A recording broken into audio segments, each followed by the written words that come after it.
오늘은 DNS 서비스로 들어가겠습니다. 이 DNS 서비스로 들어가기에 앞서서 공지사항과 그다음에 그 Q&A란에 도메인 이름 등록 신청과 그다음에 등록 결과에 대한 공지가 있었죠, 그죠?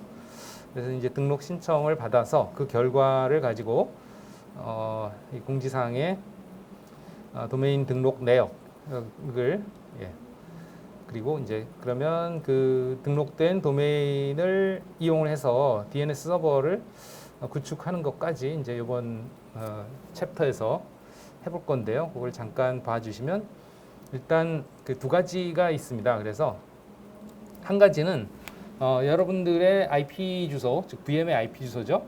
VM1이 있고 VM2가 있는데 그 IP 주소에 대해서 이름을 등록을 해준 거예요. 첫 번째가 그게 이제 1번입니다. VM의 호스트네임 등록 내역 이렇게 돼 있는데 이제 호스트네임이라고 하는 것은 그냥 이름은 임의로 정할 수 있지만 여기에서 괄호치고 이제 FQDN이라고 써놓은 게 있는데 이 FQDN은 뭐 아무렇게나 임의로 정하는 게 아닙니다. 이것은 뭐의 약장관이 Fully Qualified Domain Name 언제 한번 얘기를 했었던 것 같은데요.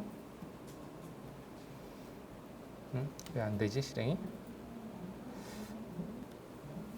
자, 그래서 이제 Fully Qualified Domain Name이라고 하는 것은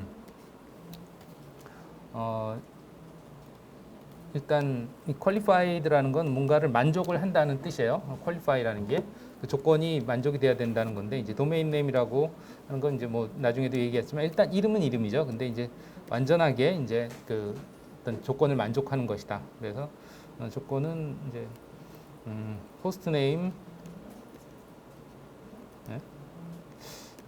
이렇게 잘 판서가 현찮냐? 아무래도 지금 VM을 동시에 두 개를 켜놨더니 시스템이 조금 그다지 이렇게 원활하지 않은 것 같아요.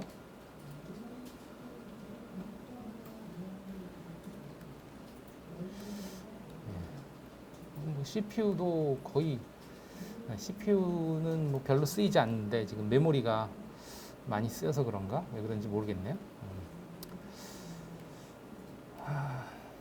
어쨌든 이 Qualified Domain Name은 그래서 호스트 네임과 그 다음에 이제 도메인 네임 안 써지는데 으로 이루어져 있다 이렇게 보시면 되겠어요. 그래서 이제 여러분들이 이제 신청한 이름이 뭐 ABC라면 그러면 이게 이제 호스트 네임이 되고요.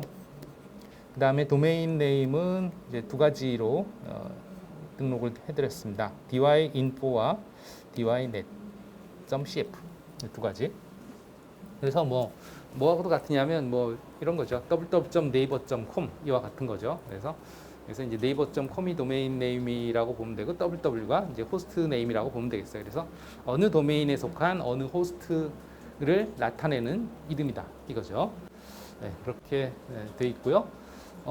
그래서 이제 테스트를 한번 해보시기 바랍니다. 요 밑에도 있습니다만 접속이 되는지 테스트를 하셔도 되고 아니면 그냥 이름 조회만 해서 IP 주소가 맞는지만 확인해 주세요. 그래서 여기서는 nslookup이라는 명령어로 일단 그 도메인 이름에 대한 IP 주소가 여러분들의 VM1, VM2가 맞는지 체크해 주시고요. 뭐 아니면 핑을 해도 되겠죠, 그죠? 핑을 하면 그 지금 VM1과 VM2가 다 켜 있다면 핑이 되겠죠, 그죠? 핑이 성공을 하면 뭐 당연히 이름도 맞는 거고 그 다음에 이제 그 IP 주소로 접속도 가능한 것이 되겠죠, 그죠? 테스트를 한 번씩 해주시기 바랍니다. 그래서 이제 그 도메인 호스트 네임 점 도메인 네임은 VM1, 호스트 네임 2 점 도메인 네임은 VM2의 IP 주소가 되겠습니다. 그래서 저 같은 경우는 아예 시큐어쉘을 실습용으로 접속할 때 이미 IP 주소 대신에 이와 같이 그 도메인 네임으로 접속을 해버렸어요. 여기 이제 VM2에 접속한 그 케이스고요. 도메인 네임으로 접속을 했죠. IP 주소 대신에. 그다음에 VM1 같은 경우도 이와 같이 여기 있죠. 이와 같이 도메인 네임으로 접속을 했습니다. 그래서 뭐 IP 주소를 타이핑할 수도 있지만 아무래도 도메인 네임이 좀 타이핑 개수가 적죠, 그렇죠? 예. 다 잘 됩니까? 안 되는 학생 있나요? 혹시 뭐가 아직 그 주소가 안 되거나 뭔가 뭐 아예 안 되거나 주소가 틀렸다거나 그런 학생 없어요? 다 안 돼요? 맞습니다. 이름이 뭐죠? 여기는 아니 최소영 말고 그 도메인 네임 CSY nscope CSY y.dy net.cf 아이고 di가 아니고 dy죠. 이런 식으로 조회를 했을 때 나오는데요. IP 주소가 다릅니까? 잘못됐나요 혹시? 이 주소가 아니에요? 네? 맞아요. 그 다음에 dy net이 있고 dy info가 있나요? 네, dy info의 경우에는 어떤가 봅시다. 네, 166번 똑같고 그 다음에 VM2에 대해서 216번 160 플러스 50번 하면 맞죠?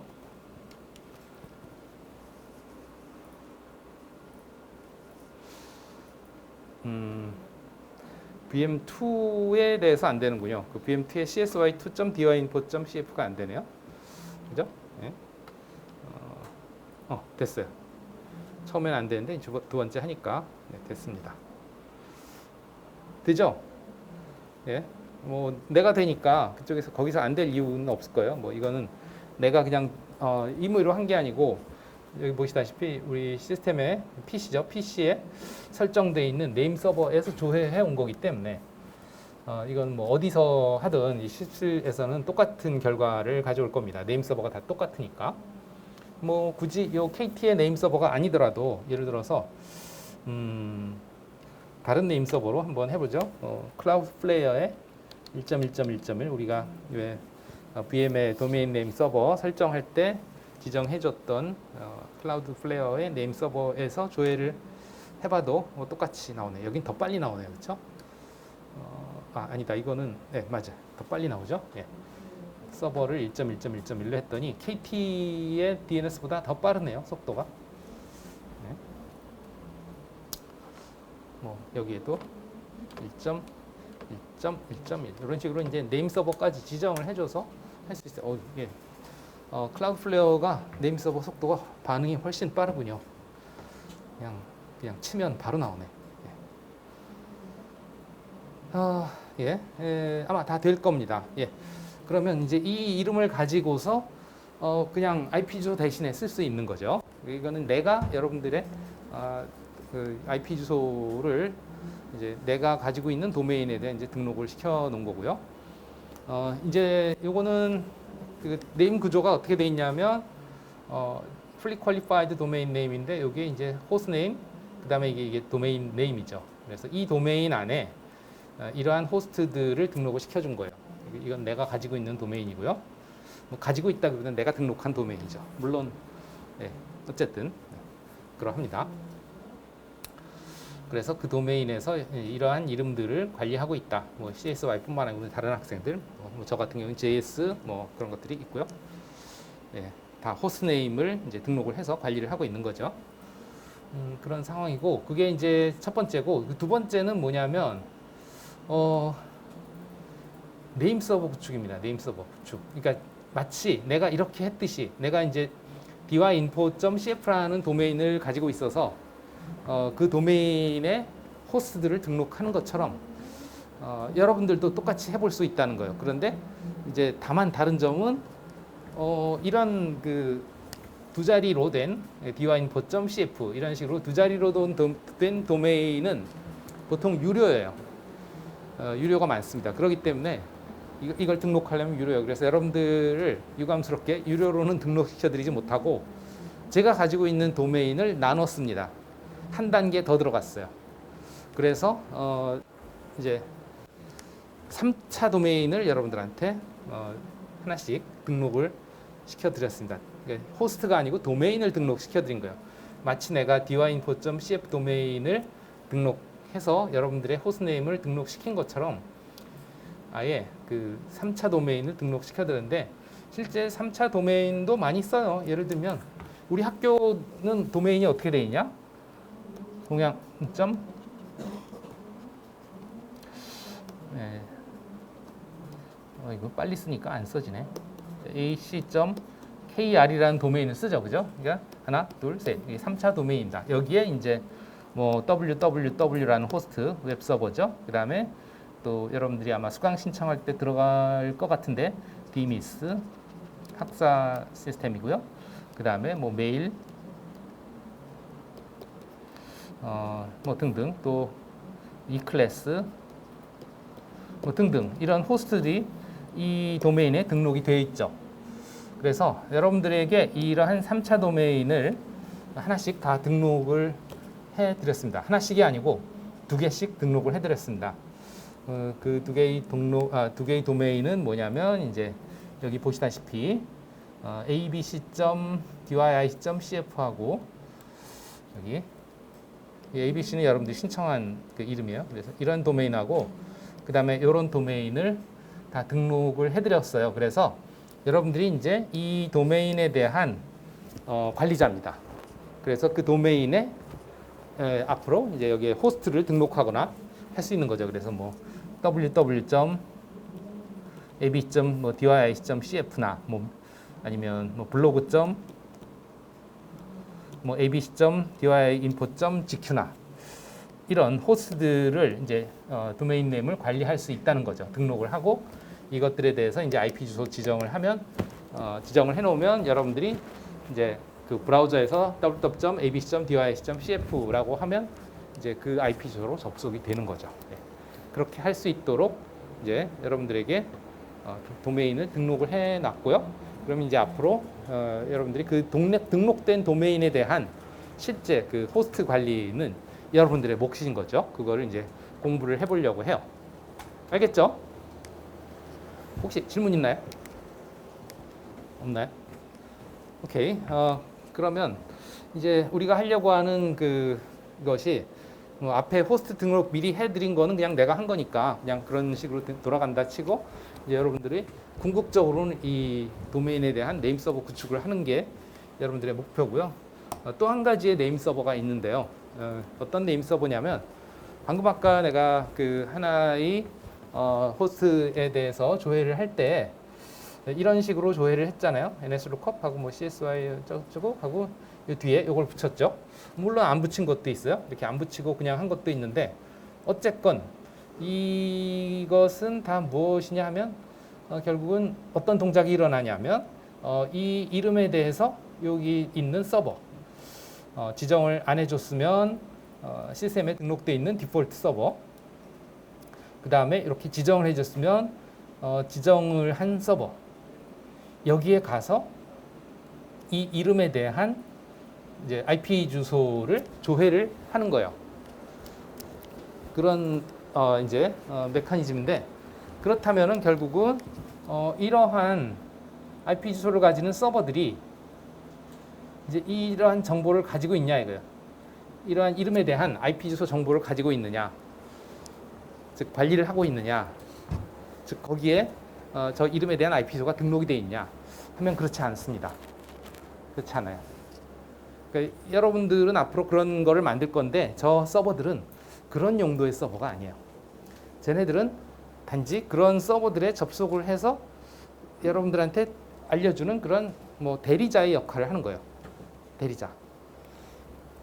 그걸 우리가 뭐라고 부르냐면 이제 캐싱 서버라고 합니다. 캐싱 서버. 네. 그러니까 서버 이름 서버의 종류가 크게 나누면 그 기능에 따라서 두 가지로 갈리는 거예요. 우리가 보통 이제 IP 주소를 조회하기 위해서 사용하는 서버들은 실제 그 이름에 대한 IP 주소를 관리하는 서버가 아닙니다.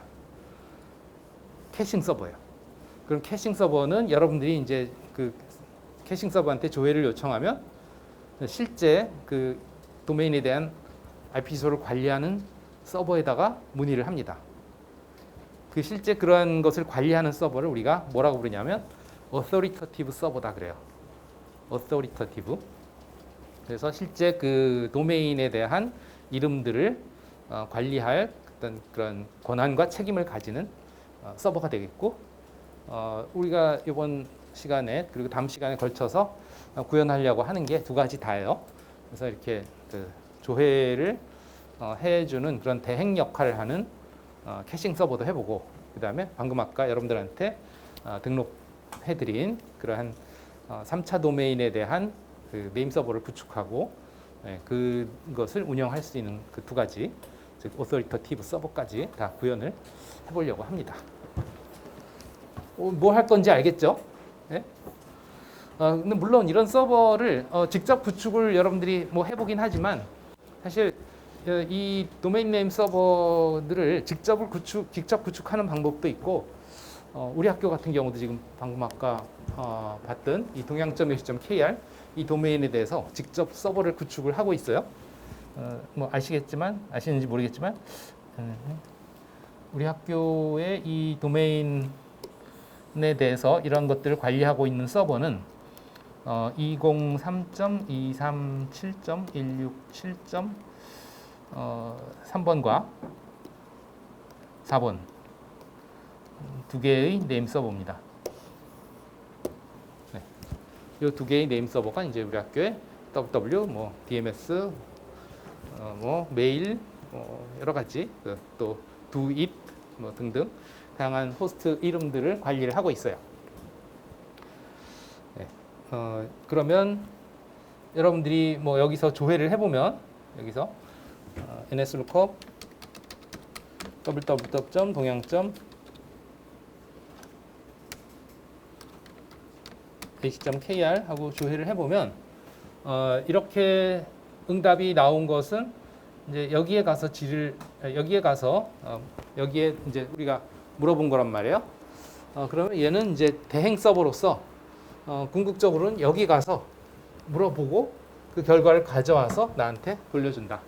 이렇게 보면 되겠고, 여기에 이렇게 권한 없는 응답이라고 나오는 그것이 바로 그 이유입니다. 이 서버가 이 이름에 대한 관리 권한이 없어요. 관리 권한이 없고 그냥 단지 그 심부름 서버예요.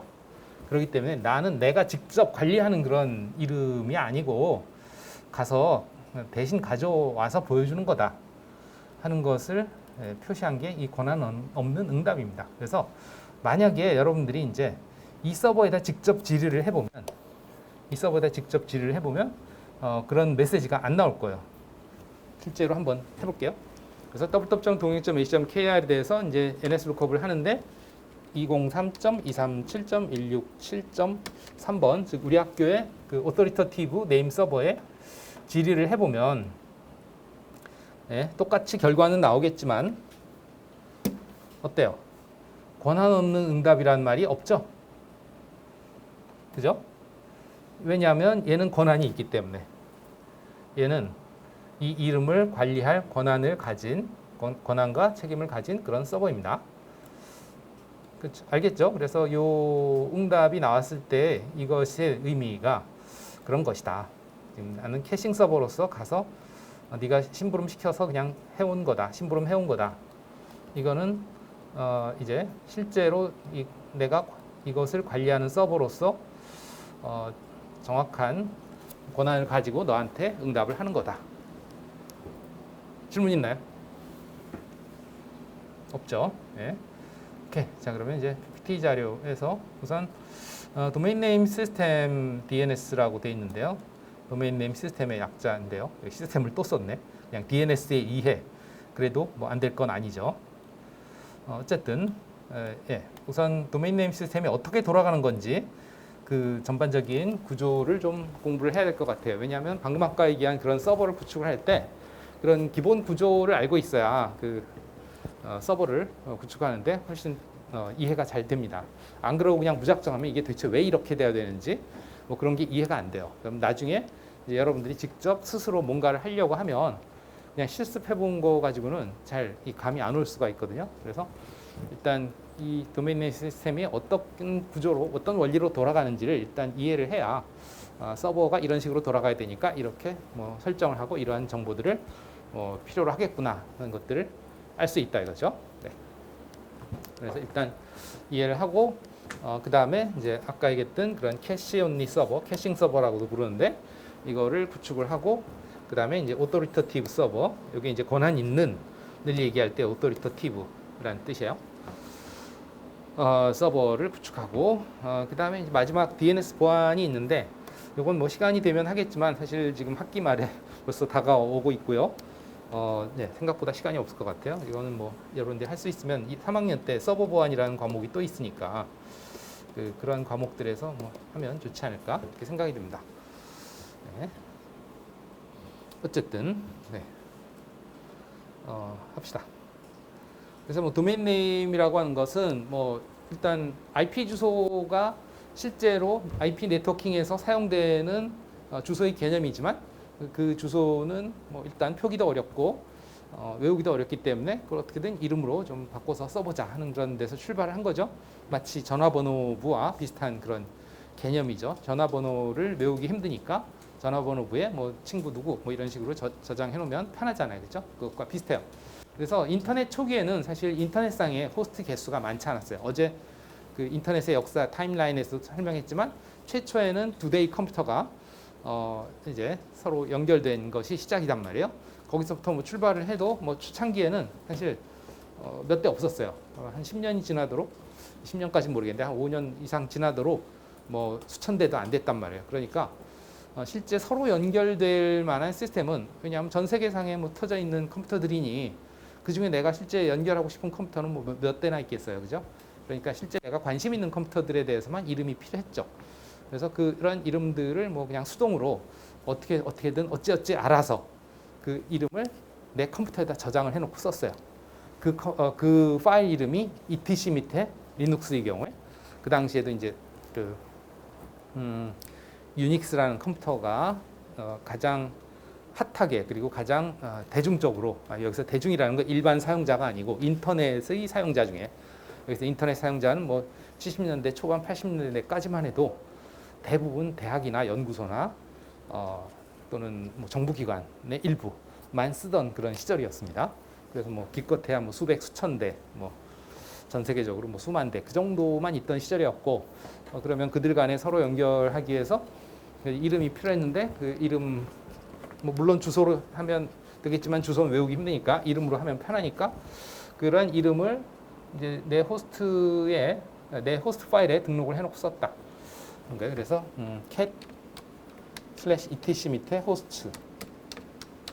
host라는 파일이 있거든요. 이 파일에 등록을 해놓고 썼다. 그러나 지금은 쓰이지 않는다. 왜? 도메인 네임 시스템을 쓰고 있기 때문에.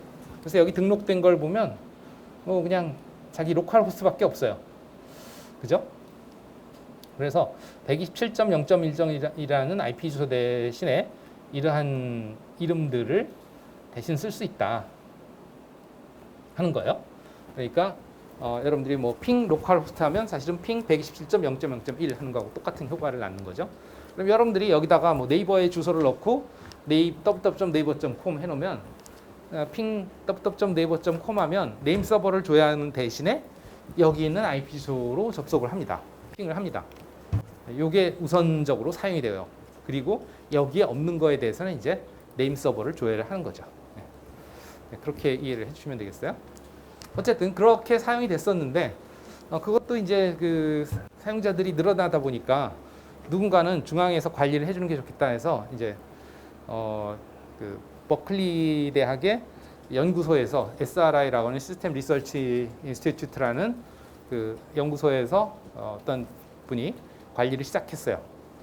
그래서 그것을 거기서 집중 관리하고 즉 모든 누구든 나의 이름을 알리고 싶은 사람은 거기다가 이제 신청을 해요. 등록 신청을 하면 거기서 이제 파일에다 등록을 시켜놓죠. 그러면 이제 사용자들은 거기에 가서 그 파일을 다운로드 받으면 전 세계에 있는 모든 호스트 이름에 대한 IP 주소가 다 등록되어 있는 파일을 다운로드 받아서 저기다가 이제 올려서 쓸 수 있었습니다. 근데 이제 인터넷이 폭발적으로 성장하니까 도저히 그걸 관리하기가 힘든 거죠. 왜냐하면 뭐 하루에도 수많은 호스트가 등록이 되기도 하고 또는 사라지기도 하고 그러다 보니까 그거를 아주 업데이트하기가 만만치 않더라. 그리고 또 수많은 사람들이 거기에 와서 그걸 또 다운로드 받아가고 뭐 그렇게 한다는 것이 이제 쉽지 않은 일이 됐거든요. 그렇게 복잡해지다 보니까 이제 어떻게든 체계적인 관리가 필요하다. 그래서 이제 인터넷 표준으로 새로운 이름 체계를 만들었습니다. 그게 이제 지금 우리가 아는 도메인 네임 시스템이 되겠고요. 이 도메인 네임 시스템은 그냥 중단방으로 이름을 정하는 게 아니고 어떤 이름을 정하는 규칙까지도 정해놓고 그 이름을 정해서 그것들을 조회하는 방법까지도 다 정했어요. 네, 그렇게 해서 그거에 따라서 그러한 표준에 따라서 그 이름 조회가 가능하도록 하나의 프로토콜로 만든 거죠. 프로토콜이라는 거 아시죠, 그죠? 정해야 될, 따라야 될 규칙인 거죠. 그래서 어떤 식으로 이름을 그 지정을 하고 설정을 하고 그 이름에 대한 조회는 어떤 방법으로 한다. 네, 그런 것들이 이제 다 규정이 된 거죠. 그게 이제 여기에 이 도메인 네임 시스템이 되겠고요. 그 다음에 버클리가 아니고 스탠포드구나. 네, 스탠포드 리서치 인포메이션 리서치 이름이 까먹었네. 네. 어쨌든 그러하고요. 뭐 우리가 이 DNS 서버에 대해서는 지난 시간에 어제 마침 딱 했죠, 그죠? 네트워킹 기초 과목에서 www.dt4.net에 대한 이름 조회하는 그 과정을 이제 캡처했잖아요, 와이어샤크로. 기억나나요? 그래서 뭐 UDP가 그런 서비스를 한다, 그런 얘기에서 UDP 포트 53 그런 거 다 했죠, 그렇죠? 예, 이렇게 그 과목이 타이트하게 그냥 딱딱 시간이 맞아 떨어지고 있죠. 예, 어쨌든 그렇게 해서 운영이 되고 있는데 여기에 보시면 이름 체계가 이제 계층적 이름 체계다 이렇게 됐고요. 그 다음에 정보가 분산 데이터베이스로 되어 있다. 그래서 이게 우리가 잘 아는 그 네트워킹 기초에서 1장에서 기억나는지 모르겠는데 확장성, 뭐 그 다음에 고장 감내성, 뭐 그 다음에 또 보안, 뭐 QoS 이거 기억나죠? 그죠? 그 통합된 네트워크가 가져야 되는 특성에서 이 확장성을 담보하기 위해서, 즉 확장성을 제공을 해주기 위해서 네트워크의 구조가 어떻게 되느냐 했을 때 어떻게 된다고 얘기를 했나요? 기억이 나나요? 네트워크 구조가 구성을 어떤 식으로 구성을 해야 된다. 아마 네, 중간고사 본지가 지금 한 3, 4주 지나니까 다 까먹었을 텐데 아무도 기억이 안 나요? 그럼 보안 감내성을 해주기 위해서는, 즉 폴트 톨러런스를 하기 위해서는 구조가 어떻게 돼야 그게 가능하다 그랬죠? 네트워크 구조가. 그런 거 기억이 안 나요? 네, 그렇죠. 경로의 다중화. 우리가 그런 걸 이제 리던던시다 이렇게 얘기하는데, 중복성을 줘서 여러 갈래로 갈 수 있는 우회 경로들을 만든다. 그러면 이제 확장성의 경우에는 어떨까요? 아무도 기억이 안 나네? 예를 들어서 우리 실습실에 랜을 만들었어요. 근데 이제 랜이 우리 실습실뿐만 아니고 저기 여기저기 5층에 또 4층에 3층에 실습실들이 있잖아요. 거기에도 이제 네트워크가 필요하겠죠. 그러면 걔네들 하나의 통짜 네트워크로, 즉 우리 실습실뿐만 아니고 이제 옆에 이웃 실습실, 위아래 실습실 그들을 그냥 하나의 랜으로 만들 것이냐, 그렇게 해서 확장할 것이냐, 그렇게 하는 것이 좋으냐 하는 거죠. 그러면 그런 식으로 확장하는 것은 바람직하지 않다. 뭐 심지어는 나가서 이 건물 전체를 하나의 랜으로 할 건지, 아니면 더 나가서 우리 학교 전체를 하나의 랜으로 할 건지, 그게 확장성이 있는 거냐? 아니다 이거예요. 어떻게 하는 게 좋다? 실습실별로 이렇게 다 각각의 랜을 만들고, 그게 모듈화죠. 모듈화. 그죠? 그 다음에 그러면 그 실습실과 실습실 간에 상호 연결이 돼야 될 필요가 있으면 어떻게 해요? 그들 간을 연결해 주기 위한 그런 장치가 있으면 되죠. 그게 뭐예요? 실습실 안에를 연결해 주기 위한 장치는 뭐죠? 실습실 안에 컴퓨터들을 연결해 주기 위한 장치는 스위치죠. 그죠? 스위치를 통해서 그 실습실 안에 장치들을 연결해줘서 네트워크가 구성이 돼 있잖아요. 그죠? 그러면 그 우리 실습실 네트워크와 옆에 실습실 네트워크가 서로 연결되려면 뭐가 필요해요?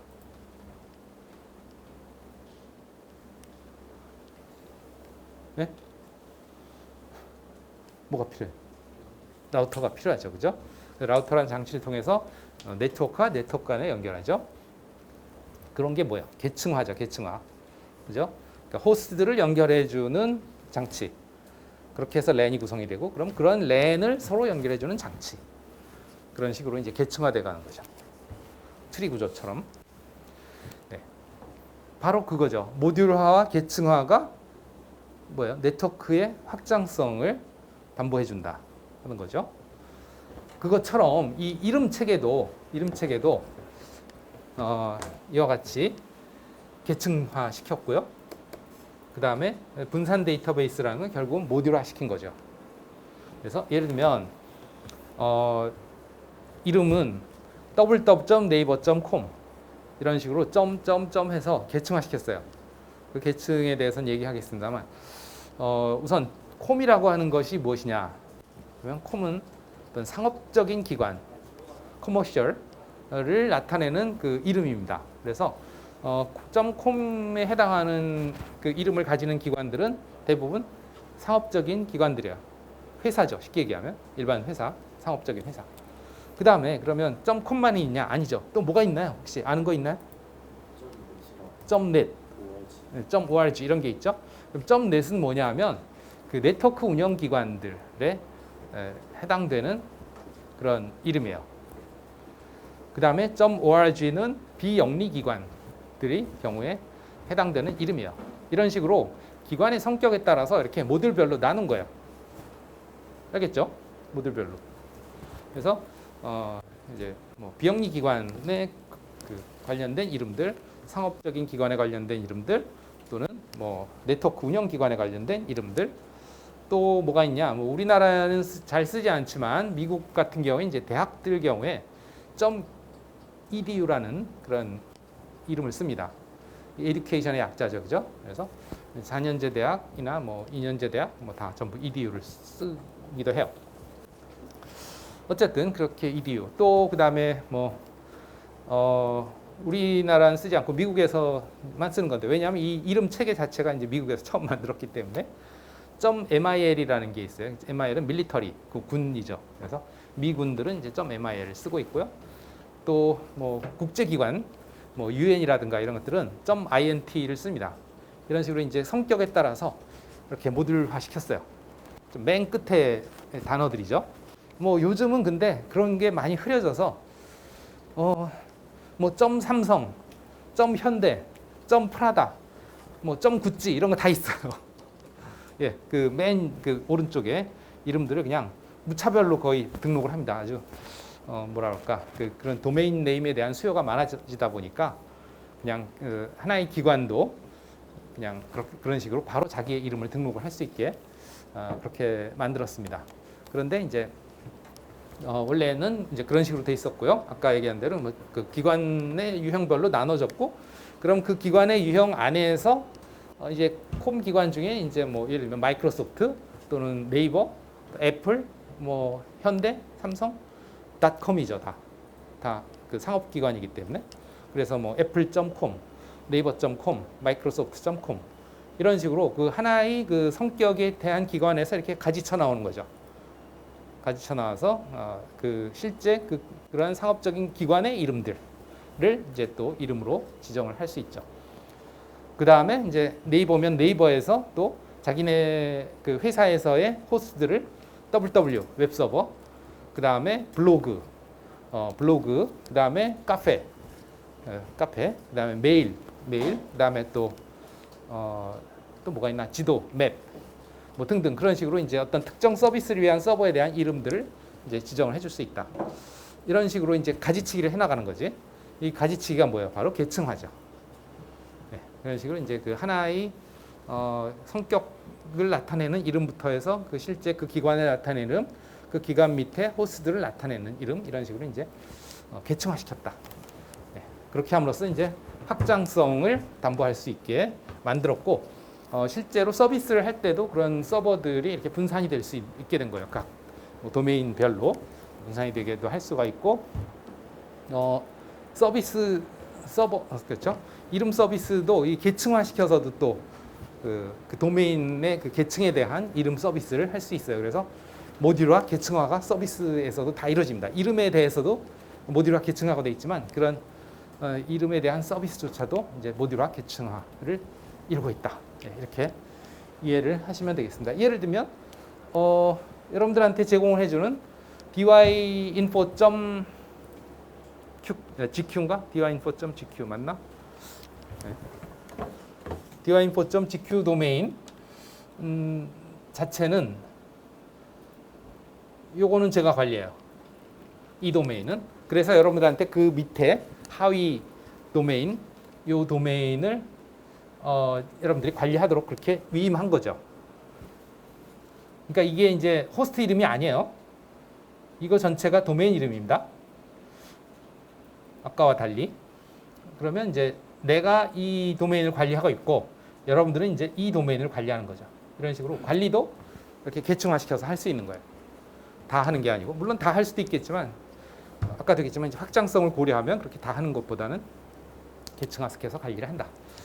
네, 이렇게 이해를 하시면 되겠습니다. 그래서 그런 체계로 되어 있다. 이름 시스템이 여기에 이제 그러한 모양을 보여주고 있습니다. 그래서 도메인 네임 이름 체계가 이렇게 옆트리 구조로 이제 계층화되어 있다 하는 거죠. 그래서 아까도 봤지만 뭐 .com, .org, .edu, .net 뭐 이런 것들이 있고 그 밑에 뭐 .com 밑에 뭐 네이트는 뭔지 모르겠네. 네이트는 .net 아닌가? .com인가? 네이트.com이군요. 그 다음에 google.com, 뭐 네이버.com 이런 식으로 이제 계층화되어 있는 거예요. 여기는 네이트의 예를 들었는데 네이버의 예를 들은 게 더 많지 않을까? 예. 아니면 구글 같은 경우에 뭐 www.google.com, 뭐 drive.google.com, 뭐 mail.google.com, 뭐 cloud.google.com 또 여러 가지 있잖아요, 그죠? 또 뭐도 있나? 그 gemini.google.com 뭐 등등 여러 가지가 있죠. 뭐 그런 식으로 돼 있다는 거고. 그래서 그러면 우리 여기가 끝이라 최상이라고 생각할 수 있지만 실제로는 하나가 더 있어요. 보통은 생략하는데 점입니다. 점. 마치 그 리눅스의 파일 시스템에서 이거와 같아요. 최상위. 이걸 우리가 루트 도메인이다 그래요. 그래서 보통 이름을 www.naver.com이라고 쓰지만 관습적으로 이렇게 쓰지만 뒤에 요게 생략이 된 거예요. 요게 최초 출발 시발지입니다. 여기서부터 시작해서 .com이 있고 .net이 있고 뭐 .org가 있고 .int가 있고 그런 거예요. 네. 이거에 대해서는 뭐 나중에 얘기하겠습니다. 근데 보통은 이것의 필요성을 못 느끼는데 네임 서비스를 하려면 반드시 이것에 대한 개념을 알고 있어야 돼요. 왜냐하면 여기서부터 모든 것이 출발하기 때문에 그 이름의 그 조회가. 그래서 반드시 이제 네임 서비스 할 때는 이걸 잘 기억을 하고 있어야 된다 하는 거고요. 그 다음에 이제 이러한 그 기관 성격이 뭐냐면 1차 도메인이라고 그래요. 1차 도메인. 그래서 이제 이 루트에서부터 하나 내려와서 여기가 1차 도메인 또는 그거를 탑 레벨 도메인이라 이렇게 얘기하기도 하죠. 최상위 도메인이다. 이래서 탑 레벨 도메인. 근데 이제 탑 레벨 도메인은 이런 기관 성격을 나타내는 도메인도 있지만 아까 뭐 동영장 일정.kr 할 때 그 kr 같은 국가 이름의 코드로 되어 있는 그 탑 레벨 도메인도 있어요. 그걸 우리가 컨트리 코드 탑 레벨 도메인이다. 이렇게 얘기하고요. 이 컨트리 코드는 뭐 ISO에서 지정을 해놨어요. 국가별로. 우리나라 뭐 KR, 뭐 미국은 US, 또 영국은 뭐더라? 영국은 UK, 예. 뭐 그다음에 뭐 중국은 CN, 차이나 뭐 그런 식으로 다 코드가 있어요. 그 코드도 하나의 도메인이 되기도 한다. 한 거죠. 뭐 FR은 프랑스죠. SP는 스페인이고 이런 탑 레벨 도메인도 있다. 컨트리 코드 탑 레벨 도메인.